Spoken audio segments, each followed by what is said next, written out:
नमस्कार, आवाज समाचार देख रहे हैं आप और आपके साथ मैं हूं स्मिता रिशाल। वक्त हो गया है 4 बजे की तमाम अहम और बड़ी खबरों का, जिस पर करेंगे नजर। लेकिन उससे पहले नजर इस वक्त की हेडलाइंस पर।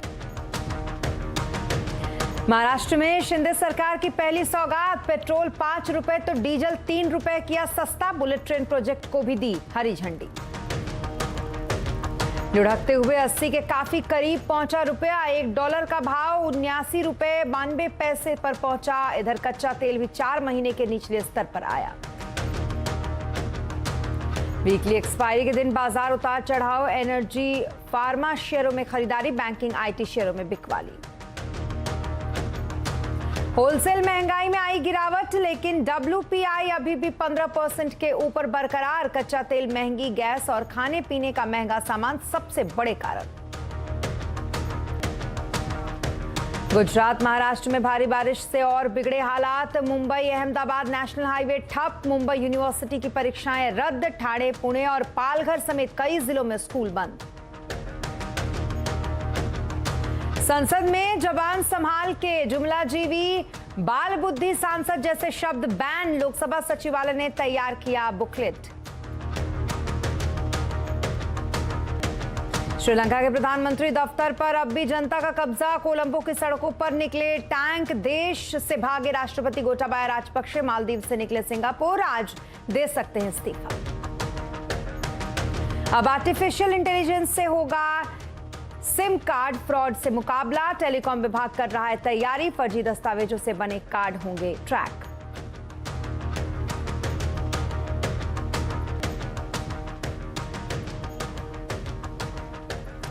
और बुलेटिन की शुरुआत करेंगे महाराष्ट्र सरकार के कैबिनेट के एक बड़े फैसले से। दरअसल महाराष्ट्र सरकार ने अपनी कैबिनेट की बैठक में कई अहम फैसले लिए। इसमें सबसे अहम फैसला रहा पेट्रोल और डीजल को लेकर, जिस पर सीधे 5 और 3 रुपए कम करने का ऐलान किया गया है। इसके साथ ही इमरजेंसी के प्रिजनर्स की पेंशन दोबारा शुरू करने और कोविड के बूस्टर डोज मुफ्त देने का ऐलान भी इस प्रेस कॉन्फ्रेंस के दौरान किया गया, जो कैबिनेट की बैठक के बाद हुई।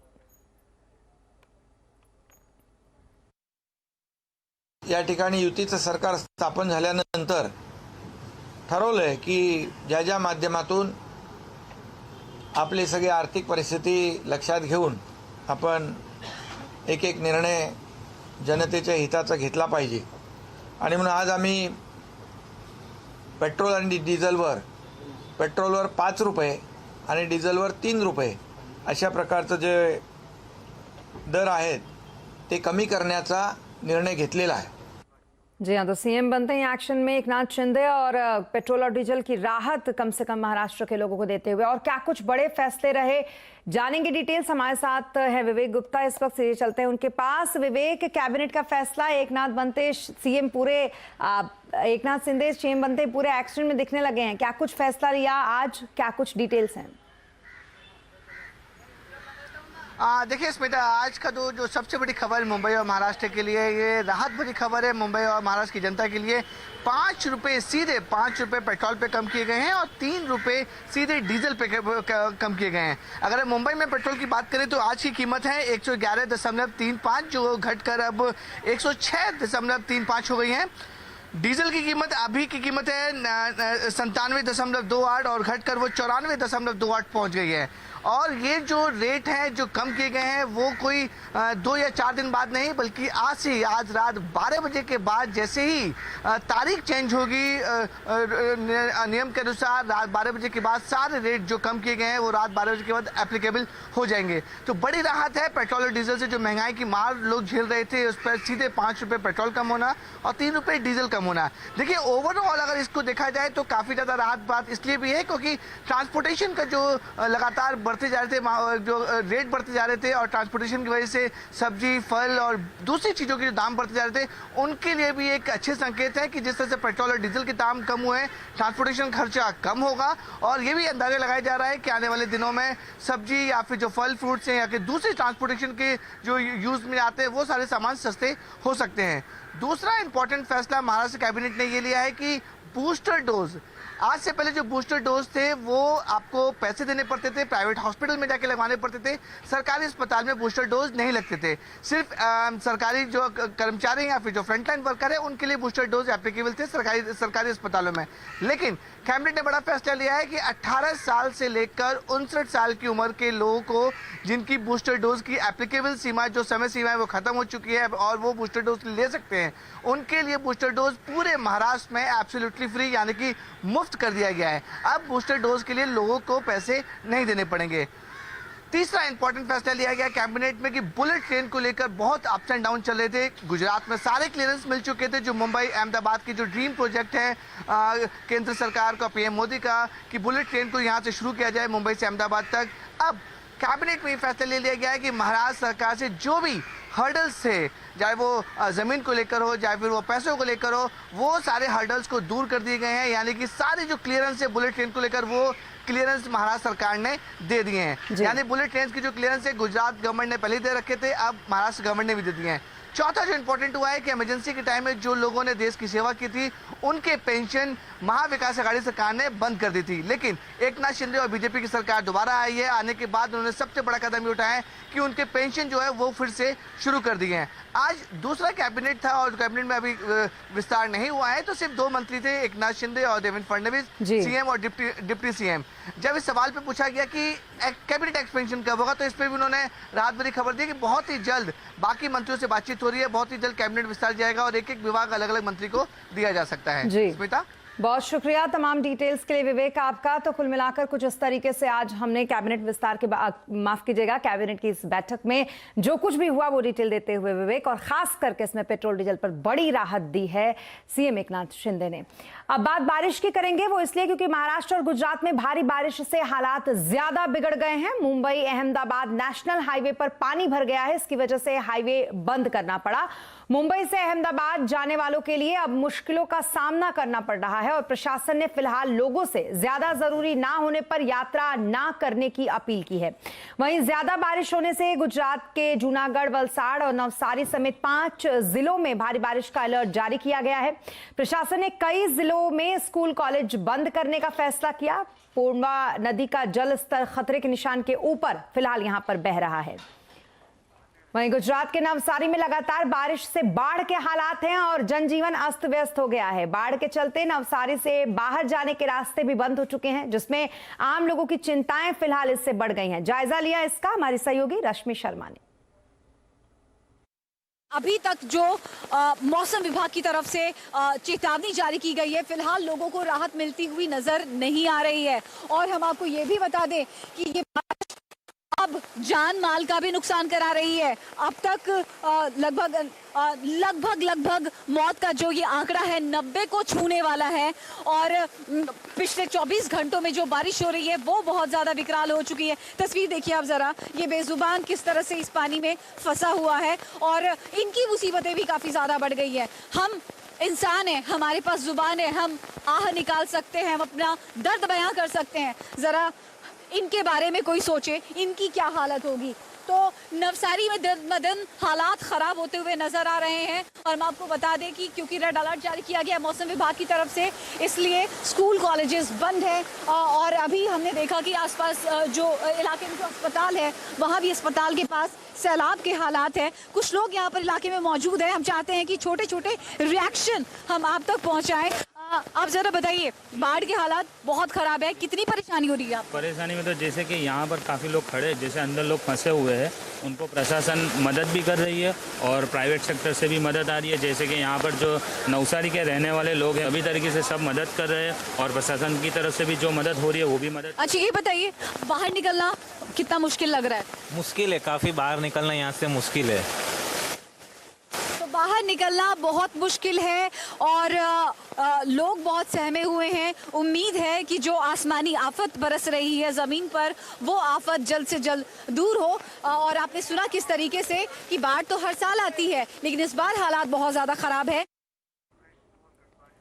और बारिश के बाद अब बात करेंगे मार्केट की। दरअसल वीकली एक्सपायरी के दिन बाजार में काफी उतार चढ़ाव रहा। सेंसेक्स 98 पॉइंट गिरकर 53,416 पर और निफ्टी 28 पॉइंट गिरकर 15,939 पर बंद हुआ। सबसे ज्यादा खरीदारी एनर्जी फार्मा शेयरों में रही। यतिन से समझेंगे मार्केट का पूरा हाल। यतिन, बताइए कहाँ कुछ बिकवाली रही और कहाँ खरीदारी आज दिखी? देखिए, अगर हम बाजार की बात करें तो चौथे दिन लगातार इस हफ्ते हमने लाल निशानी देखा। हालांकि एक फ्लैटिश क्लोज बाजार में था। मार्केट के गेनर लूजर की बात करें तो आपको निफ्टी में काफी सारे फार्मा स्टॉक्स और एनर्जी स्टॉक्स दिखाई देंगे। खास करके सन फार्मा और ओएनजीसी में अच्छी खरीदारी दिखी। लगभग 2-2.25% का गेन इन दोनों स्टॉक्स में था। इसके अलावा डॉक्टर रेड्डीज और मारुति में भी आपको खरीदारी आती हुई दिखाई दी। लूजर्स में आपको प्राइवेट सेक्टर की बैंक्स और पीएसयू बैंक्स दिखाई देंगी। एक्सिस बैंक, एसबीआई जैसे स्टॉक्स में बिकवाली थी। आईटी स्टॉक्स में जैसे कि टीसीएस, एचसीएल टेक्नोलॉजीज, वहां भी आपको 1-1.5% का कट आता हुआ दिखाई दिया। मिड कैप्स में काफी अच्छा एक्शन था। मार्केट ब्रेथ भी अच्छी थी। अदानी ट्रांसमिशन और सीएट जैसे स्टॉक्स की बात करें तो लगभग 5% का गेन इंट्राडे बेसिस पे आपको दिखा।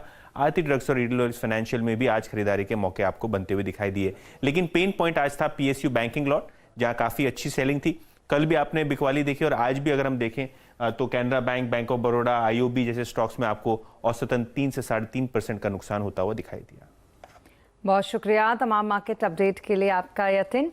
और ये था मार्केट अपडेट। और अब बात महंगाई की, क्योंकि जून में थोक महंगाई दर में राहत देखने को मिली है। हालांकि ये अभी भी 15% के ऊपर ही बरकरार है। जून का WPI 15.88% से घटकर अब 15.18% पर आ गया है। ये लगातार 15वां महीना है जब थोक महंगाई दर डबल डिजिट में दिख रहा हो। जून में ऊंची महंगाई दर के लिए जिम्मेदार रहे हैं खाने पीने के सामान, जिनकी महंगाई दर 10.89% से बढ़कर 12.41% पर पहुंच गई। इसके अलावा कच्चे तेल और गैस की ऊंची कीमतों ने भी थोड़ी महंगाई दर को ऊंचा रखने का काम किया है। हालांकि जो गिरावट देखने को मिली है उसके पीछे मैन्युफैक्चरिंग से जुड़े सामान, फ्यूल एंड पावर, साथ ही प्राइमरी आर्टिकल से जुड़ी महंगाई दरों में कमी आना रहा है। और अब बात रुपए की, क्योंकि रुपए में रिकॉर्ड कमजोरी का सिलसिला आज भी जारी है। आज लगातार चौथे दिन रुपया टूटा और फिसलकर 80 की दहलीज पर पहुंच गया। क्यों आखिरकार इस तरीके से रुपया लगातार टूट रहा है, जानने की कोशिश करेंगे हमारे सहयोगी यतिन मोता से। इस साल की अगर हम बात करें तो रुपया डॉलर के मुकाबले ऑलरेडी 7% जितना वीक हो चुका है। और अगर हम आज की बात करें तो केवल 8 पैसे ही दूर 80 रुपए पर डॉलर के मार्क के हिसाब से रुपया रह गया। कहीं ना कहीं ये जो रिकॉर्ड वीकनेस है रुपए की, उसका संबंध जो है यूएस में बढ़ती महंगाई दर और ब्याज दर को लेके है। अगर हम इंपोर्ट्स की बात करें तो यहां भी आपने देखा है कि क्रूड के इंपोर्टर की तरफ से ज्यादा डॉलर की मांग के कारण भी रुपए पे प्रेशर आया है। एफआईआईज भी अगर हम देखें तो करोड़ों रुपए के शेयर्स उन्होंने बेचे हैं, जिनके कारण फिर से एक बार आपने रुपए पे प्रेशर आता हुआ दिखाई दिया है। तो ब्रॉडली अगर हम देखें तो जो मैक्रो इकोनॉमिक कंडीशंस हैं उसके वजह से रुपए में आपको कमजोरी आती हुई दिखाई दे रही है। स्पेसिफिकली अगर हम बात करें तो चौथे दिन लगातार रुपए में आपने गिरावट देखी है। ब्रॉडली अगर हम आरबीआई की बात करें तो काफी सारे स्टेप्स रुपए को मजबूत करने के लिए आरबीआई ने उठाए हैं, लेकिन फिर भी रुपए के ऊपर से प्रेशर जा नहीं रहा है। जहां तक कि एनआरई डिपॉजिट्स का सवाल है, वहां कैपिंग जो है आरबीआई ने हटा दी। जो ट्रेड डेफिसिट है वहां भी अगर हम देखें तो रूपी कन्वर्टिबिलिटी की तरफ आरबीआई अपने कदम उठा रही है। अब हम रूपी में भी काफी सारे इंपोर्ट एक्सपोर्ट के पेमेंट कर पाएंगे। तो आरबीआई ने कई सारी ढील दी है जिसके कारण रुपया मजबूत होना चाहिए था, लेकिन फिर भी ये कमजोरी जारी है। अगर हम ब्रॉडली बात करें डोमेस्टिक मार्केट की तो यहां अगर आप देखें तो कोई प्रकार का सपोर्ट नहीं दिखाई दे रहा है। इंपोर्ट्स बढ़ते चले जा रहे हैं। और अगर हम ग्लोबल करेंसीज की भी बात करें तो यहां भी आपने देखा है कि डॉलर काफी मजबूत हुआ है। इनफैक्ट अगर हम ईयरली परफॉर्मेंस देखें तो जो यूरो में और येन में खास करके प्रेशर दिखाई दे रहा है वो बहुत ज्यादा है। इनफैक्ट येन डॉलर के सामने लगभग 25% गिर चुका है। रुपए में केवल 7% की गिरावट जैसे कि मैं बता रहा था पिछले एक साल में है। और अगर हम ब्रॉडली बात करें यूरो और पाउंड की तो लगभग 14 से 15% कमजोरी वहां भी दिखाई दी है। तो ये ग्लोबल फिनोमिनल है जहां आपको डॉलर में मजबूती दिखाई दे रही है और अन्य इमर्जिंग मार्केट करेंसी और डेवलप मार्केट करेंसी में कमजोरी दिखाई दे रही है। बहुत शुक्रिया यतिन तमाम डिटेल्स के लिए और ये बताने के लिए कि आखिरकार रुपए में कमजोरी क्यों दिखाई दे रही है। और कल से क्यूट यानी कि कॉमन यूनिवर्सिटी एंट्रेंस टेस्ट की परीक्षा शुरू होने जा रही है। 15 लाख छात्र ये परीक्षा देंगे। देश की टॉप यूनिवर्सिटीज में एडमिशन का ये दरवाजा कैसे खुलेगा, जानने के लिए देखिए आज कंज्यूमर अड्डा शाम 5:57 पर। और यहां रुकेंगे एक छोटे से ब्रेक के लिए, जल्द होंगे हाजिर।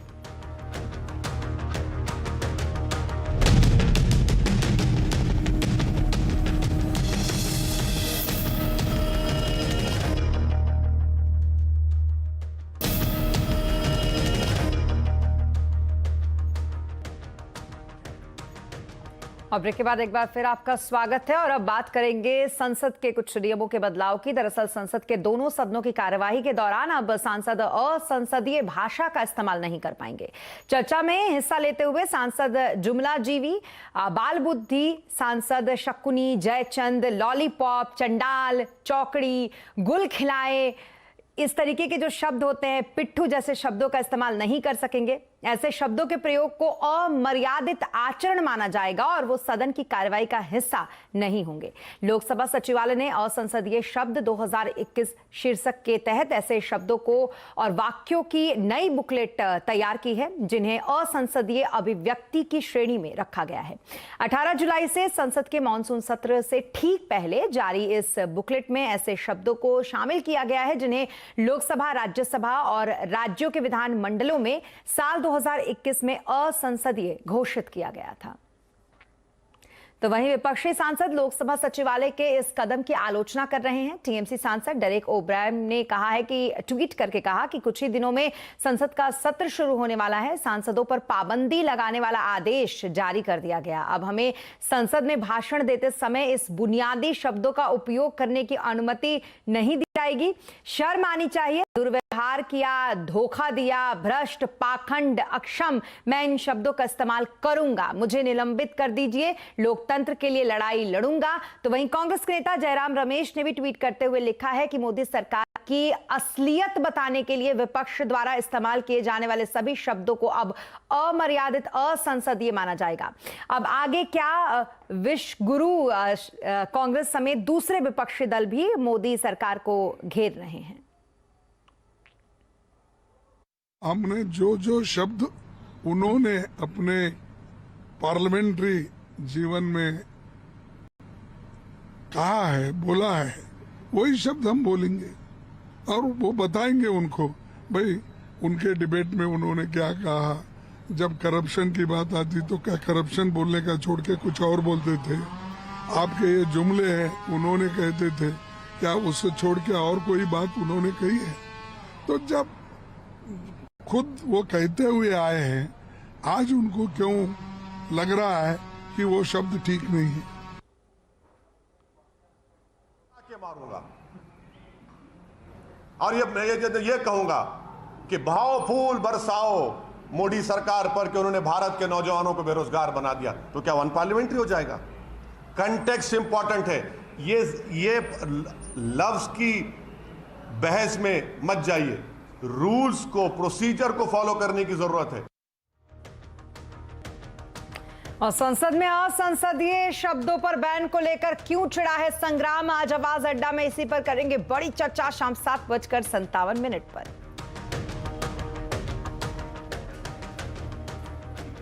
और अब बात तिब्बती धर्मगुरु दलाई लामा की, जो हिमाचल के धर्मशाला से आज जम्मू कश्मीर के लिए रवाना हो गए। आज वो जम्मू में ही रुकेंगे और कल जम्मू से लद्दाख के लिए रवाना होंगे, जहां वो लद्दाख में आयोजित समारोह में भाग लेंगे। दलाई लामा के जम्मू और लद्दाख के दौरे से उनके अनुयायियों में जबरदस्त उत्साह है। जम्मू शहर में बारिश के बीच अनुयायी उनकी एक झलक पाने के लिए बेताब दिखे। हालांकि उनके लद्दाख की यात्रा से चीन के भड़कने का अंदेशा भी जताया जा रहा है। ऐसा इसलिए भी कहा जा रहा है क्योंकि चीन पहले भी दलाई लामा के लद्दाख यात्रा पर आपत्ति जता चुका है।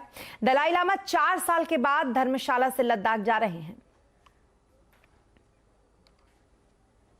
श्रीलंका में संकट बरकरार है। अभी भी लोग सड़कों पर हैं और अब सेना भी सड़कों पर उतर आई है। हालांकि अभी तक प्रदर्शनकारियों और सेना के बीच सीधी झड़प की कोई खबरें नहीं आई हैं। फिर भी एहतियात बरतते हुए प्रशासन ने कोलंबो में आज 12 बजे से कर्फ्यू लगा दिया था। एक अपडेट ये भी है कि प्रदर्शनकारी सरकारी बिल्डिंग को आज भी खाली कर सकते हैं। राष्ट्रपति भवन, राष्ट्रपति सचिवालय, पीएम ऑफिस से प्रदर्शनकारी हट जाएंगे। ऐसा शांति बहाली के लिए किया जाएगा। इधर देश से भागे राष्ट्रपति गोटाबाया राजपक्षे आज मालदीव से सिंगापुर निकल गए। वहां से वो आगे सऊदी अरब जा सकते हैं। ये भी कयास है कि सिंगापुर पहुंचकर वो इस्तीफा भी दे सकते हैं।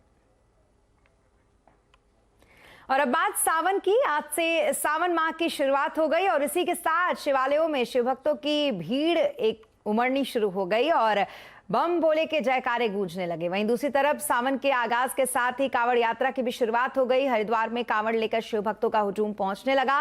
कोरोना की वजह से 2 साल के बाद कांवड़ यात्रा की रौनक लौटी है, इसलिए प्रशासन भी अपनी व्यवस्था में कोई कोर कसर नहीं छोड़ना चाहता। बात अगर हरिद्वार की ही करें तो यहाँ पर नारसन बॉर्डर से लेकर शिव भक्तों की सुविधा की सारी व्यवस्थाएं की गई हैं। रात को लाइट की दिक्कत ना हो, इसके लिए जिन स्थानों से कांवड़ गुजरती है वहां पर तारों की हाइट बढ़ा दी गई और साथ ही लाइटिंग की पूरी व्यवस्था की गई।